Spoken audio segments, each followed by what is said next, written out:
In Illustrator, you can place text along a path or surrounding a shape. So first of all, create the path using the pen tool, the shape tools, the brush or the line tool, as I've done on screen. Then select the type on a path tool, and that's going to be displayed under the type tool. So type on path or vertical type along a path. Then simply click anywhere upon a path and write the message. Notice that the line has effectively disappeared.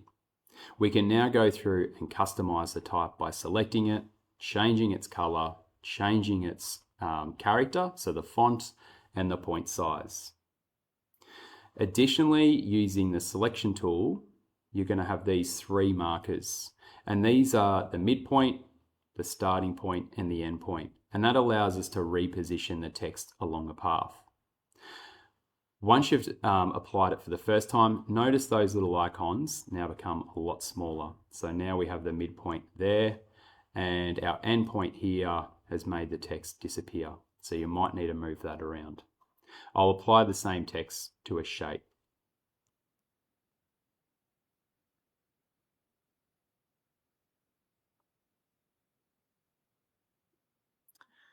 Additionally, we can make some more adjustments.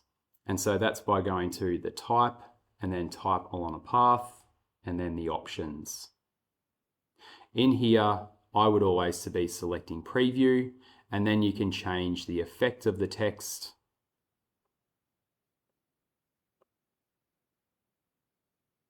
Gravity will tend to work best on a shape rather than a path. And sometimes you might even wish to flip it.